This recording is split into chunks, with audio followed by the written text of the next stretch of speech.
Welcome back friends. तो अभी most of the students इसी बात पे कंफ्यूज हैं कि जूनियर असिस्टेंट की तैयारी करें या फाइनेंस अकाउंट असिस्टेंट की करें या दोनों को एक साथ लेकर कैसे चलें, क्योंकि जूनियर असिस्टेंट का एग्जाम रीशेड्यूल होकर 5 अप्रैल को हो गया है और फाइनेंस अकाउंट असिस्टेंट का एग्जाम जून के मंथ में होना है। अब स्टूडेंट कंफ्यूज हैं कि कैसे करें। पहले तो सिंपली स्टूडेंट सोच रहे थे कि जूनियर असिस्टेंट की अच्छी से तैयारी करके एग्जाम देंगे 22 फरवरी को और उसके बाद जो है हम सीधा लग जाएंगे फाइनेंस अकाउंट असिस्टेंट पे। लेकिन अब जो है कंफ्यूजन क्रिएट होगी कि अब किसकी तैयारी की जाए। ये सबसे बड़ी कंफ्यूजन अब सबके माइंड में आ चुकी है जो JNK के पढ़ने वाले बच्चे हैं, जो अभी अच्छे से तैयारी कर रहे हैं। तो इसी बात पे आज हम चर्चा करेंगे कि जूनियर असिस्टेंट की तैयारी की जाए या फाइनेंस अकाउंट असिस्टेंट की जाए या साथ में दोनों की जाए। तो करते हैं स्टार्ट।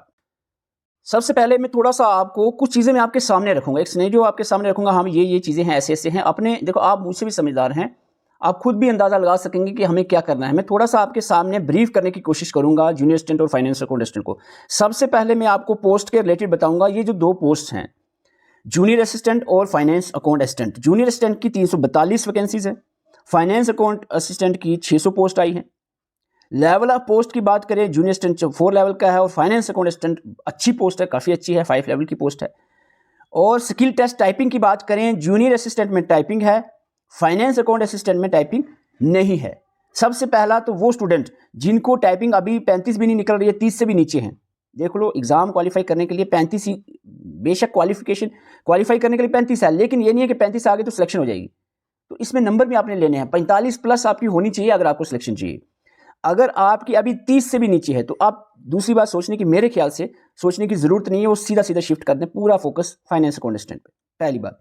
अब जिनकी थोड़ी बहुत टाइपिंग आ रही है, 30 प्लस हो रहा है अभी, वो कोशिश है कि बाद में कर सकते हैं, तो उनके बारे में भी हम बात करेंगे कैसे दोनों को लेकर चलना है। और एग्जाम डेट की बात करें, जूनियर असिस्टेंट का एग्जाम डेट जो है कल ही अनाउंस किया गया, रीशेड्यूल किया गया, 5 अप्रैल को एग्जाम होना है। और फाइनेंस अकाउंट असिस्टेंट जो एग्जाम कैलेंडर निकला था पहले, उसमें बताया गया था कि फाइनेंस अकाउंट असिस्टेंट जून में होगा, और जून में या तो वो 7 या 14 में हो सकता है। हम 7 लेकर चलेंगे, रिस्क नहीं लेनी है। जून का जो पहला संडे है 7, उसको हम मानकर चलते हैं कि उसको एग्जाम होगा 7 जून को। आप 14 को भी मान के चल सकते हो, लेकिन हम रिस्क नहीं लेनी। अगर 14 नहीं 7 को हो गया तो फिर प्रॉब्लम हो जाएगी। हम 7 को ही मानकर चलते हैं कि 7 जून 2026 को फाइनेंस अकाउंट असिस्टेंट का एग्जाम होगा। अब इन दोनों एग्जाम के बीच में सपोज अगर आप जूनियर असिस्टेंट का एग्जाम देते हो अच्छे से पढ़कर 5 अप्रैल को, तो इसके बाद अप्रॉक्सीमेटली हम बात करें तो आपके पास जूनियर असिस्टेंट के बाद फाइनेंस अकाउंट असिस्टेंट एग्जाम तक 2 महीने यानी 60 दिन अप्रॉक्सीमेट लगभग बचते हैं। 60 दिन आपके पास बचते हैं। ये पहली जो चीज़ आपके सामने मैं रखना चाह रहा हूँ, जो आपने खुद दिमाग भी लगाना, मैं भी बताऊंगा अपनी तरफ से, एक मेरी जो ओपिनियन होगी मैं दूंगा आपको, लेकिन पहले आपने भी दिमाग लगाना है कि जूनियर असिस्टेंट के बाद अगर आप पूरी तैयारी फोकस से जूनियर असिस्टेंट की करते हो, उसके बाद जो फाइनेंस अकाउंट असिस्टेंट का एग्जाम होगा उसमें आपको 60 डेज मिलेंगे। ठीक है, पहली बात। अब दूसरी बात करते हैं। दूसरी इंपॉर्टेंट बात आती है सिलेबस की। जूनियर असिस्टेंट के सिलेबस देखें, 80 मार्क्स का पेपर होगा, जिसमें सीधे सीधे आपके 4 पोर्शन हैं। जनरल अवेयरनेस 20 मार्क्स का है, कंप्यूटर आपको 20 मार्क्स का है, इंग्लिश भी 20 की है और रीजनिंग एंड मैथमेटिक्स 20 मार्क्स का दिया गया है। 4 पार्ट हैं इसके, 20-20 मार्क्स के। और अगर हम फाइनेंस अकाउंट असिस्टेंट का सिलेबस देखें तो इसमें बहुत से स्टूडेंट कॉमन ढूंढ रहे हैं, तो कॉमन मैं आपको बता दूं, मैथमेटिक्स का सिलेबस भी अलग है इसका, तो कॉमन आपका बचता है ये जनरल अवेयरनेस जो 30 मार्क्स का FA में है, कंप्यूटर 10 का है, इंग्लिश 10 का है। सब्जेक्ट की बात करें, मार्क्स को अभी आप छोड़ो, जनरल अवेयरनेस, कंप्यूटर और इंग्लिश अगर आप जूनियर असिस्टेंट की तैयारी करते हो, मैं अपनी राय दे रहा हूँ, एडवाइस, ओपिनियन, तो आप अपने हिसाब से भी इसको पूरा समझ सकते हो क्या ये पूरा प्रोसेस बनता है। तो यहाँ पर 3 सब्जेक्ट ऐसे हैं जो कॉमन है जूनियर असिस्टेंट और फाइनेंस अकाउंट असिस्टेंट में। अब अगर आप जूनियर असिस्टेंट की तैयारी करते हो 5 अप्रैल तक, उसके बाद 60 दिनों में क्या क्वेश्चन आता है, क्या 60 दिनों में ये subject accountancy, science, statistics, economics, mathematics, क्या ये सब्जेक्ट जो है 60 दिनों में आप कंप्लीट कर पाओगे, ये आपके माइंड में क्वेश्चन आता है। अब इस पे आपने सोचना है। एक चीज तो पहले मैंने बाहर निकाल दी, जिसकी टाइपिंग अभी उसको आ नहीं रही है, कुछ भी पता नहीं है, वो सीधे सीधे बाहर निकल जाओ जूनियर असिस्टेंट से। ये मेरी सजेशन है, मैं नहीं कह रहा हूं कि निकल जाओ, देना पेपर है, ठीक है, पेपर तो देना ही है, चाहे वो एज अ मॉक टेस्ट दो, अब पेपर देना ही देना है। लेकिन जो तैयारी का फोकस, जो पूरा फोकस रहेगा वो फाइनेंस अकाउंट असिस्टेंट पे। किन के लिए? जिनको टाइपिंग आती नहीं है या थोड़ी बहुत आती है 25 की स्पीड के लगभग, तो वो आप सीधा FA पे आ जाओ। और बाकी बच्चे वो जो 30 प्लस अभी टाइपिंग कर रहे हैं और उनको पता है हम अच्छा कर लेंगे एग्जाम देने के बाद, तो वो जो है उनको क्या करना है उसके बारे में आपने सोचना है। देखो, सबसे पहले तो मैं अपनी पर्सनल राय दूंगा वो आप सब पे फिट बैठे वो जरूरी नहीं है, ठीक है, पर्सनल। अगर बाय द वे मैं आपकी जगह होता, मैं अभी अकाउंट असिस्टेंट हूं, अगर मैं by the way account assistant ना होता, आपकी जगह तैयारी कर रहा होता, तो मैं सीधा सीधा एक ही बात करता, मैं यहाँ पर टोटल फोकस जो है जूनियर असिस्टेंट पे देता। 60 दिनों में ये सब्जेक्ट, और मैं जूनियर असिस्टेंट की जो तैयारी करता उसमें ये सब्जेक्ट इस लेवल के तैयार हो जाने चाहिए ताकि इसको फिर से पढ़ने की एक दिन सिर्फ रिवाइज करूं तो ये सारा रिवाइज हो जाए, इस लेवल का पढ़ा जाए। फिर 60 दिन 60 डेज कम नहीं होते, अपनी पर्सनल राय दे रहा हूं, और भी मैं बताऊंगा और एडवाइस आपको। 60 डेज कम नहीं होते। 60 डेज अगर मिनिमम अगर आप 7-8 घंटे पर डे पढ़ते हो तो 60 डेज में ये subjects accountancy, science, statistics, economics, mathematics अच्छे से हो सकता है और आप कर सकते हो। ये बात मैं कह रहा हूं, ये हो सकता है 60 डेज में, इम्पॉसिबल नहीं है। लेकिन उसमें जो रिदम से आप जूनियर असिस्टेंट की फाइनल डेज में तैयारी कर रहे थे उसी रिदम को कंटिन्यू रखना है अगले 60 डेज में, जो जूनियर असिस्टेंट के बाद होगा। उस दिन आपने पेपर दिया, खत्म, अगले दिन से आपकी पूरा एक प्रोसेस चलना चाहिए, एक टाइम टेबल के हिसाब से इन सब्जेक्ट को 60 डेज लगाने सॉरी, ये मेरी पर्सनल राय थी। और इसके अलावा दूसरा ऑप्शन आपके पास आता है, उस पर भी आप थोड़ा गौर करें। एक ऑप्शन है कि आप ये जूनियर असिस्टेंट के सब्जेक्ट हैं, सपोज अगर आप 8 घंटे दिन में पढ़ते हो तो 8 घंटे में से 6 आवर्स आपको देने हैं इन सब्जेक्ट्स को जो जूनियर असिस्टेंट में आने वाले हैं। पूरी फुल तैयारी इसकी करनी है, अच्छे से डिटेल से जो आपने पढ़ा है। अगर कहीं आपको लग रहा है कोई टॉपिक कम रह गया, आपने देखा अभी वेबसाइट ऑपरेटर का पेपर कैसे जो है किस लेवल की ट्रिब्यूटरीज या कुछ अलग टाइप के भी क्वेश्चंस पूछे जा रहे हैं, अच्छे से आपने तैयार करना है, ठीक है। और इसके बाद जो है 8 घंटे अगर आप दिन में पढ़ते हो तो 2 घंटे, अब ये सेकंड आपका ऑप्शन है। एक तो मैंने 60 डेज फुल आपको बताया इसके लिए, जूनियर असिस्टेंट का पढ़ो 60 डेज इसके लिए। दूसरा ऑप्शन आपके पास आता है 8 आवर आप दिन में अगर पढ़ रहे हो, 6 आवर आपका रहेगा जूनियर असिस्टेंट के सिलेबस पे, और 2 घंटे आपने एडिशनल निकालने हैं जिसमें आपने इन जो फाइनेंस अकाउंटेंट के, पार्टिकुलर जो फाइनेंस अकाउंटेंट के सिलेबस में है, accountancy, science, statics, economics, mathematics, वो भी प्रॉपर टाइम टेबल के हिसाब से, रफली नहीं आप देखा कभी अकाउंटेंसी को देख लिया, कभी इकोनॉमिक्स उठा ली, ये नहीं है। एक तरीके से एक शेड्यूल प्रॉपर टाइम टेबल बनाकर, मैं बार बार टाइम टेबल देता रहता हूँ। और कुछ स्टूडेंट्स नेगेटिव भी बोलते हैं कि हाँ भाई आ गए आप बताने, ज्ञान बांटने के लिए। अभी भी आप बहुत सारे रेस्पोंडेंट इसमें भी करेंगे कमेंट, आ गए ज्ञान बांटने के लिए, क्योंकि हम दुख समझ सकते हैं। टीचर वो नहीं है, टीचर वो क्या टीचर होगा जिसको स्टूडेंट की कन्फ्यूजन ना समझ आ रहा है, अब स्टूडेंट किस चीज़ में परेशान है, तो उस पर बात ना हो तो फिर क्या फ़ायदा, ठीक है। दूसरा ऑप्शन ये है, इस पर भी आप सोचें कि ये आपसे हो सकता है या दूसरा आप कर सकते हो, दोनों में एक ऑप्शन आपको चुनना पड़ेगा।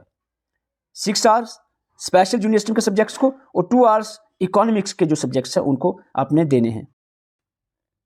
अब मैं पहले आपको बताता हूं, अगर आप 60 डेज इन सब्जेक्ट के लिए रखते हो, यानी जूनियर असिस्टेंट को अच्छे से, जूनियर असिस्टेंट का जो भी पढ़ोगे आप इस बार, जो दिन आपके पास बच गए हैं, उसमें एक एक पॉइंट डिटेल से पढ़ना है। हमने भी जम्मू कश्मीर जीके जो स्टार्ट किया इस बार फिर से हमने स्टार्ट किया ताकि इस बार कोई कमी ना रह जाए। अपडेटेड सीरीज स्टार्ट की जिसमें हम डिटेल से चीज़ों को देख रहे हैं। बाकी सब्जेक्ट के लिए भी जो है हम डिटेल से सीरीज स्टार्ट करने वाले हैं। और इसके अलावा हम बात करें जो रिमेनिंग सब्जेक्ट हैं, जो फाइनेंस अकाउंटेंट स्पेशलाइज्ड सब्जेक्ट हैं, उनको अगर आप 60 डेज, पहले जो मैंने बताया आपको एडवाइस नंबर 1, अगर आप 60 डेज इसको पढ़ते हो जूनियर असिस्टेंट के बाद, तो क्या ये पॉसिबल है? मैं एक आध सब्जेक्ट की आपको एग्जांपल देता हूं। सपोज आप इकोनॉमिक्स को उठा लो, 10 मार्क्स की इकोनॉमिक्स आप पढ़ने जा रहे हो, तो आपको कितने दिन लग सकते हैं?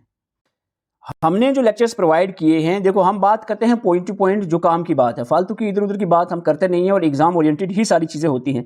जो हमने आपको लेक्चर्स दिए हैं इकोनॉमिक्स के, जो ग्रुप्स में हैं या एप्लीकेशन पे, वो आपको दिए हमने 8 लेक्चर, जो लगभग जैसे 19 minute, 22 minute, 10 minute, 15 minute, 20 minute, 22 minute, फालतू की बात नहीं, लगभग 20 मिनट एवरेज रख लो, और लगभग आपके 10 लेक्चर है, तो 20 मिनट के 10 लेक्चर देखने हैं, तो मेरे ख्याल से 2 दिन से ज़्यादा का टाइम नहीं आपको लेना इस पे चाहिए। अब आप कहोगे सर 2 दिन में इकोनॉमिक्स और समझ भी आ जाए, ना समझ आई तो मैं भी इधर ही खड़ा हूँ, ना समझ आई मैं भी इधर खड़ा हूँ, इसी चैनल पे हूँ, आप इधर आ जाना, जितनी आपको गालियाँ निकालनी है, जो भी बोलना है बोलो, इतनी चैलेंज है। कैसे नहीं समझ आए जी? जब बंदा पढ़ने पे आ जाए तो क्या नहीं होता। अब जब जो पढ़ना ही ना चाहे या फालतू का इधर उधर 12 घंटे के लेक्चर्स देखता रहे और काम की बात एक ना हो, तो फिर तो अब आप जाकर, हमने कुछ लेक्चर्स दिए हैं, आप जाकर देखो, यूट्यूब पे भी अवेलेबल हैं कुछ डेमो लेक्चर। अब देखो, अगर आपको लगता है कि ये बंदा ऐसे ही बोल रहा है, इससे तो वो फलाना अच्छा कर रहा है, ये तो अभी उस जितना पढ़ना चाहिए उतना नहीं बोल रहा है, अगर ऐसा कुछ लगता है तो आप मुझे ज़रूर कमेंट करके कुछ भी बोल सकते हो।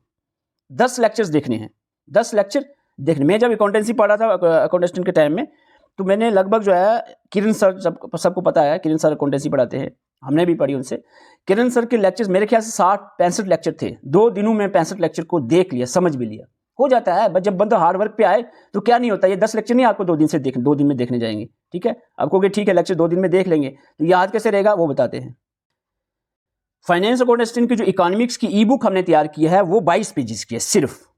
अब 22 पेज अगर आप 4 दिनों में अच्छे से तैयार ना कर पाओ तो मेरे ख्याल से उसको हार्ड वर्क नहीं कहेंगे। फिर हार्ड वर्क बिल्कुल नहीं कहेंगे, और हार्ड वर्क से सिलेक्शन मिलेगी, ज़्यादा स्मार्ट बनने से सिलेक्शन नहीं मिलती। हार्ड वर्क करना है तो 4 दिनों में 22 पेज का एक एक पॉइंट याद हो जाएगा। समझ तो आपको आ जाएगा वीडियो देखकर। अब आपको पॉइंट्स याद रखने हैं, यहाँ पर दिक्कत आती है। तो मेरे ख्याल से 4 दिन अगर आप 8 घंटे पर डे लेकर चलोगे, मैं वो 60 दिनों की बात करता हूँ, जो 60 दिन आप अगर पढ़ते हो, तो अगर 8 घंटे या 10 घंटे पर डे का लेकर चलते हो 4 दिनों के लिए, तो मेरे ख्याल से 22 पेज पढ़ना कोई दिक्कत की बात नहीं होगी। ये चीज़ें याद रखना, 22 पेज पढ़ना 4 दिनों में, या आप 5 दिन रख लो, कोई दिक्कत की बात नहीं होगी। इकोनॉमिक्स में थोड़ा सा मैं आपको बता दूं, आप सोचोगे सर पता नहीं आपने लिखा ही क्या होगा जो हमें 4 दिनों में हो जाए। वही लिखा है जो है सिलेबस में, और जितना पढ़ना है आपको, सीधी सी बात कहूँ। इकोनॉमिक के रिलेटेड बेसिक चीज़ें ये पूछे जा सकते हैं, क्योंकि JKSSB स्टैटिक पार्ट पूछता है, फादर वगैरह वगैरह। डिफरेंस इकोनॉमिक्स का क्या डिफरेंस है, डेफिनेशन पे भी क्वेश्चन बन रहे हैं JKSSB के द्वारा। वेल्थ डेफिनेशन किसने दी, welfare definition, scarcity growth definition किसने दी। ब्रांचेस पे क्वेश्चन आ सकता है, माइक्रो मैक्रो। और बुक्स पे आ सकता है, इंपॉर्टेंट बुक्स। देखो यहाँ पर फालतू की बात करते नहीं और छोड़ते भी कुछ नहीं हम। एडम स्मिथ, अल्फ्रेड मार्शल की इनकी बुक्स कौन सी हैं, माइक्रो और मैक्रो इकोनॉमी में क्या डिफरेंस है, ये आपको अच्छे से पता होना चाहिए। और यहाँ पर पॉजिटिव और नॉर्मेटिव इकोनॉमी क्या होती है, और सबसे इंपॉर्टेंटली आपको क्वेश्चन पूछा जाएगा primary, secondary, tertiary sectors of economy से, ठीक है। और इसके बाद टाइप्स ऑफ इकोनॉमी से क्वेश्चन बनता है। तो यहाँ पर आपका पहला टॉपिक जो आपको आ जाता है 2 पेजेस में, वो है आपका इकोनॉमिक इंट्रोडक्शन, जो भी इसका कंसेप्ट और इंट्रोडक्शन है, ठीक है। तो आई होप आप इजीली एक दिन में कर सकते हो। 2 पेज एक दिन में पढ़ने हो आपको, दे दें 2 पेज लो भाई, और इस 2 पेजों में जो चीज़ लिखा है वो आपको दूसरे दिन के शाम तक तैयार हो जाना चाहिए। तो आई डोंट थिंक, अगर हार्ड वर्कर हो आप, मेहनत करने वाले हो, तो आई डोंट थिंक कि आपको किसी चीज़ की कोई प्रॉब्लम आनी चाहिए, ठीक है। मॉनेटरी पॉलिसी क्या है, मॉनेटरी और फिस्कल में क्या डिफरेंस है, ठीक है। डिफरेंस समझना है, कहानी यहीं से आपको समझ आ जाएगी। लेकिन फिर भी मॉनेटरी पॉलिसी, ये चीज़ें डायरेक्ट आपको समझ नहीं आई, वीडियो आपने देखी, फिर आपने नोट्स पढ़े, तब जाके आपको समझ आ जाए। वीडियो भी ये नहीं कि 12 घंटे की वीडियो है, 20-25 मिनट में ये सारी समझ आएगी टॉपिक की। मॉनेटरी पॉलिसी क्या है, इसके मेजरमेंट इंस्ट्रूमेंट टूल क्या है, ठीक है, बैंक रेट वगैरह, रेपो रेट वगैरह क्या चीज़ें हैं, ये टाइप्स क्या है मॉनेटरी पॉलिसी की, फिस्कल पॉलिसी क्या है, टाइप्स क्या है इसकी, ऑब्जेक्टिव क्या है, बजट क्या है, बजट की टाइप क्या है, डिफिसिट की टाइप्स क्या है, डिफिसिट पे क्वेश्चन बनते हैं। टाइप्स डिफिसिट की आपने पढ़नी है, यहाँ से क्वेश्चन बनता है। फंड्स टाइप, तो यहाँ तक आपका आ जाता है। ये अगेन जो है 1 और 2 और 2.5 पेज में लगभग आपका मॉनेटरी फिस्कल पॉलिसी आ जाता है। फिर आपको एक दिन में अगर कहा जाए कि मॉनेटरी फिस्कल पॉलिसी पढ़ दो, तो आई डोंट थिंक कहीं दिक्कत आने वाली है आपको। अब बात आती है यहाँ पर कंज्यूमर डिमांड में, डिमांड क्या है, यूटिलिटी क्या है। यूजिंग इंडिफरेंस कर्व आपको सिलेबस में दिया है, थोड़ा सा टाइम लूंगा मैं आपका। इंडिफरेंस कर्व दिया है आपको, इंडिफरेंस कर्व पढ़ना है। डिमांड क्या है, यूटिलिटी क्या है, इसके मेजर्स क्या है, ठीक है। वीडियो में आपको सब समझाया। कार्डिनली अप्रोच, ऑर्डिनल अप्रोच, हमें सिलेबस में दी है ऑर्डिनल अप्रोच। तो ऑर्डिनल अप्रोच हम लेते हैं इंडिफरेंस कर्व से। इंडिफरेंस कर्व क्या है, इसकी प्रॉपर्टी पे क्वेश्चन आएगा। ये 4-5 पॉइंट याद ना होंगे आपको, क्या प्रॉपर्टीज आपको इंडिफरेंस कर्व पे क्वेश्चन पूछा जाएगा। इसके अलावा एजम्पशंस क्या लिए गए हैं, मार्जिनल रेट ऑफ सब्स्टिट्यूशन क्या है, इंडिफरेंस शेड्यूल और इंडिफरेंस मैप क्या होता है, बजट लाइन क्या है, बस ये छोटा सा टॉपिक है आपका। है ये 2 पेज में, लेकिन इतना ज़्यादा बड़ा नहीं है टॉपिक। इसके बाद हम बात करें डिमांड एनालिसिस में, लॉ ऑफ डिमांड पढ़ना है आपको। लॉ ऑफ डिमांड में आपको एक सब्जेक्ट का थोड़ा समझा दूं, कोई दिक्कत की बात नहीं होती अगर आप मेहनत करने लग जाओ। लॉ ऑफ डिमांड को समझना है, इसके फीचर क्या है, डिमांड शेड्यूल, डिमांड कर्व क्या है, एक्सेप्शन क्या है, यहाँ से क्वेश्चन बन सकता है। लॉ ऑफ डिमांड कौन सी चीज़ कंडीशंस हैं जहाँ फॉलो नहीं होता, गिवन गुड, वेबल गुड, ये क्या चीज़ें हैं जहाँ लॉ ऑफ डिमांड फॉलो नहीं होता। प्राइस इलास्टिसिटी ऑफ डिमांड क्या है, इसकी टाइप क्या है, फैक्टर इफेक्टिंग द डिमांड आपने देखना है, और यहाँ पर ये हो जाएगा खत्म। फिर आ जाए रिकार्डियन थ्योरी ऑफ रेंट, बहुत ही सिंपल सी थ्योरी है, अगर आप समझने पे बैठ जाओ 20 मिनट में आपको मैंने वीडियो में समझा दिया है, जो ग्रुप में है उनको पता है। और 20 मिनट ऐड करो तो ये थ्योरी भी आपको याद हो जाएगी, कोई दिक्कत की बात नहीं। आगे मैं और नहीं बता सकूंगा, स्टूडेंट्स नाराज़ होते हैं जो हमारे ग्रुप में है। पेड नाम का paid, just it is not just paid, it is 150 रुपये मिनिमम फ़ी रखी है हमने। दिस इज़ नॉट, ये आप कहोगे कि कोर्स पेमेंट या कुछ ऐसा कुछ नहीं है। अब देखो कंक्लूजन क्या है आज के जो चर्चा थी, जूनियर असिस्टेंट या वर्सेस फाइनेंस अकाउंट असिस्टेंट का कंक्लूजन आप पूछ रहे होंगे सर कंक्लूजन बताओ हम क्या करें फाइनली। तो फाइनली मैंने आपको बता दिया 2 ऑप्शंस हैं। माय पर्सनल ओपिनियन अगर मैं कहूँ तो आप अगर 30-35 की टाइपिंग रख रहे हो तो आपको जूनियर असिस्टेंट पे ही पूरा फोकस करना है, लेकिन डिटेल से। और मैं पहले ही वार्निंग दे दूं, कट ऑफ बहुत हाई जाएगा, 70+ किसी हाल में आपका स्कोर होना चाहिए। सीधी सी बात कह रहा हूं, उसके लिए बहुत ज़्यादा मेहनत करने की ज़रूरत है, बहुत ज़्यादा अच्छे से पढ़ने की ज़रूरत है, इंडिविजुअल एक एक टॉपिक को ध्यान से डिटेल से पढ़ने की ज़रूरत है। और ये मत कहना कि मैं पूरा फुल तैयार था, पेपर नहीं हुआ। मैं पहले ही कह रहा हूँ, फुल तैयार कोई नहीं होता। अभी भी कहीं ना कहीं कमी रही होती है और उस कमी को दूर करना है आपको। सो नहीं जाना है कि आप पेपर 5 अप्रैल को है, सो जाओ, खेलो, भाग जाओ, बाजार जाओ, इधर जाओ, ये नहीं करना है। और ये ओपिनियन था पहला मेरा कि फुल, ये पर्सनल ओपिनियन कि फुल तैयारी जूनियर असिस्टेंट की अगर आपकी टाइपिंग 30+ है, ठीक है, 25 से नीचे है तो फिर आपको फुल तैयारी फाइनेंस अकाउंट असिस्टेंट की। दूसरा ऑप्शन आपको मैंने दिया, आप जो है 8 घंटे अगर पढ़ते हो, 6 घंटे आपको पर्टिकुलर जो सब्जेक्ट जूनियर असिस्टेंट के हैं जो कॉमन है उसमें भी वो आपने पढ़ने हैं, जूनियर असिस्टेंट के पढ़ने हैं। और जो 2 घंटे एडिशनल सब्जेक्ट जो फाइनेंस अकाउंट असिस्टेंट में है, जो इधर जूनियर में नहीं है, तो उसको आपने 2 घंटे एडिशनल देना है। जैसे मैंने आपको एक एग्जांपल के तौर पे इकोनॉमिक्स बताया, आप इस तरीके से इकोनॉमी को साथ ले सकते हो, साइंस को साथ ले सकते हो। अकाउंटेंसी को हमने 20 लेक्चर में कंप्लीट कर दिया है, लगभग 15, 18, 20 लेक्चर में, ठीक है। तो नोट्स भी हमारे लगभग जो है मेरे ख्याल से 30-40 पेजेस के बीच में क्वालिटी नोट्स कंप्लीट कर दिए हैं। आराम से आप पढ़ सकते हो, क्योंकि हमने अब फालतू बातें नहीं करनी है और ना ही हमारा वो मकसद है, ठीक है। तो आपको टेंशन लेने की ज़रूरत नहीं है, हम अपनी तरफ से पूरी कोशिश कर रहे हैं क्वालिटी कंटेंट आप तक पहुंचाने की। जूनियर असिस्टेंट के जो भी एस्पिरेंट हैं उनसे फिर से मैं रिक्वेस्ट करूंगा, सुस्ती नहीं करनी है, पूरी तैयारी आपने कंटिन्यू रखनी है। अब 2 ऑप्शन में से जो आप पे परफेक्ट बैठता है उस हिसाब से आप अपनी तैयारी कर सकते हो। मैं अपना ज़बरदस्ती आप पर नहीं कोई चीज़ थोपूंगा कि हाँ भाई यही कर लो, यही 60 दिन का ही जो आपने फार्मूला है वो अपना लेना है कि 60 दिन हम फाइनेंस अकाउंटेंट पढ़ेंगे जूनियर असिस्टेंट के बाद, या मैं ये कह दूं कि आप 2 घंटे इसको दो, 6 घंटे ये कंपलसरी है, यही कर दो। दोनों ऑप्शन में से जो आपको लगता है वो करो, लेकिन मेहनत करो। अगर आप हमारे साथ मिलकर तैयारी करना चाह रहे हो प्रॉपर टाइम टेबल के हिसाब से, तो मैं इसका प्रॉपर टाइम टेबल आज बनाकर ग्रुप में शेयर कर दूंगा। और अगर आप ग्रुप ज्वाइन करना चाह रहे हैं, व्हाट्सएप नंबर पे मैसेज कर सकते हो। व्हाट्सएप हमारा 2 बार पहले भी बैन हो चुका है व्हाट्सएप की तरफ से, क्योंकि मल्टीपल मैसेजेस करते हैं स्टूडेंट्स। अगर बाय द वे आप चाहते हो तैयारी करना, तो आपको जस्ट एग्जाम का नाम लिखना, हाय हेलो गुड मॉर्निंग, कुछ नहीं, आई एम सॉरी ऐसा कहना नहीं चाहिए, लेकिन हमारी मजबूरी है। अगर आप चाहते हो कि हमारे साथ टाइम टेबल के हिसाब से एक प्रॉपर तरीके से चलें, तो आपको करना यह है कि आपने मैसेज करना है। अगर फाइनेंस अकाउंट असिस्टेंट का ज्वाइन करना चाह रहे हो, व्हाट्सएप पे आपने FAA लिख देना, बस, नथिंग एल्स, कुछ भी और मैसेज नहीं, ठीक है। अगर जूनियर असिस्टेंट का ज्वाइन करना चाह रहे हो, जूनियर असिस्टेंट लिख देना, चार्जेस की बिल्कुल परवाह नहीं। 150 आपके ओवरऑल चार्जेस रहेंगे जो आपको पेमेंट करनी है, उसके बाद ओनली 39 एक एप्लीकेशन के माइनर चार्जेस प्लस रहेंगे एडिशनल, ठीक है। उसके अलावा कोई आपको यहाँ पर 800, 1000 कुछ नहीं, कोई आपको चार्जेस की। अब बहुत से रेस्पोंडेंट आ जाएंगे, आ गए जी आप बस उसी बात पे। देखो अब हम नहीं आपको ज्वाइन करवाएंगे तो पढ़ाएंगे कैसे? जो हमारी रात दिन, आप जब रात को सोए होते हम काम कर रहे होते। मैं GK JNK तैयार कर रहा हूँ, ये कोई ऐसे 1 घंटे में तो नहीं हो रही है लेक्चर तैयार, जो आप 20 आधे घंटे में देख रहे हो। इसके पीछे कई दिनों और रातों की मेहनत लगी होती है। तो वो मेहनत आप तक पहुंचे, वो कंटेंट आप तक पहुंचे ना, इतनी मेहनत करने के बाद तो फायदा क्या। अब आप कहोगे फ्री ही कर दो, तो जो बैकग्राउंड में MCQs मॉक टेस्ट टीम बना रही है उसके पैसे आप दोगे? बताओ। या मैं इतना दयालु बन जाऊं कि मैं खुद से ही अपने जेब से निकाल के उनको भी दूं, रात दिन मेहनत भी करूं? हमसे जितना हो सकता है वो हम कर रहे हैं कि जस्ट 150 जो हर एक एस्पिरेंट मेरे ख्याल से एफोर्ड कर सकता है, इतने उसलिए रखा। कोई 800। और क्वालिटी की आप बात करो, ये हमने एक इकोनॉमी में एक टर्म पढ़ोगे यहाँ पे आप, जहाँ लॉ ऑफ डिमांड फॉलो नहीं करता, वहाँ पर आप सुनोगे ये चीज़ हमने बताई भी थी उस क्लास में, कि जहाँ आप सोचते हो, ये कंसेप्शन माइंड में रहता है कि जहाँ पर प्राइस हाई वहाँ क्वालिटी हाई, जहाँ प्राइस लो वहाँ क्वालिटी लो। इसी कंसेप्शन और इसी गलतफहमी में आप पड़े रहोगे, तो फिर जो पढ़ने वाले पढ़ रहे हैं और आप लोग बस प्राइस को ही देखते रहोगे, 1200 वाले का ही ज्वाइन करोगे, जहाँ पर क्वालिटी का पता कुछ नहीं होता।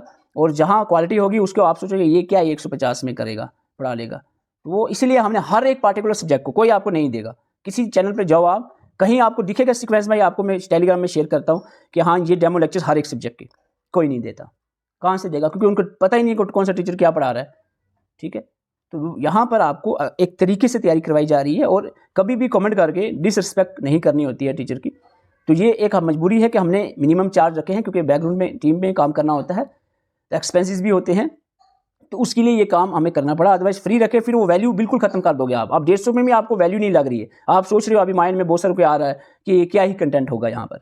हालांकि हमने इकोनॉमिक्स का आपको एक झलक बताई भी कि हाँ भाई इस तरीके से आपने पढ़ना है, फिर भी आपको एक साइकोलॉजी होती है ना माइंड में कि नहीं जी higher price higher quality high, ये साइकोलॉजी माइंड में चलती है। ये इकोनॉमिक्स में आप पढ़ोगे भी, तो ये आपके माइंड में कंसेप्शन जो है इसको हटाओ, अच्छे से तैयारी करो। जूनियर असिस्टेंट हम टाइम टेबल बनाने वाले हैं, फाइनेंस अकाउंट असिस्टेंट का बनाएंगे, जो पार्टिकुलरली फाइनेंस के लिए पढ़ रहे हैं, जो जूनियर स्टैंडर्ड फाइनेंस दोनों के लिए पढ़े उनके लिए भी हम टाइम टेबल बनाकर ग्रुप में शेयर करेंगे। अगर आप तैयारी करना चाह रहे हैं, बिल्कुल क्वालिटी कंटेंट आपको प्रोवाइड किया जाएगा। व्हाट्सएप नंबर पर मैसेज करना है, और कोई इरेलीवेंट मैसेज नहीं, ओनली JA लिखना है, या आप फाइनेंस अकाउंट असिस्टेंट ज्वाइन करना चाह रहे हो तो FA लिखना है, नथिंग एल्स। और कोई छोटी छोटी बातें, इसके साथ डेफिनेशन क्या है इसकी, तो यार इसका मीनिंग क्या है, छोटी सी अगर वर्ड का मीनिंग पूछने के लिए मैसेज करोगे तो फिर आप बाद में मैसेज करते हो कि सर रिप्लाई नहीं किया, तो ऐसी थोड़ा सा कॉमन सेंस भी लगानी है।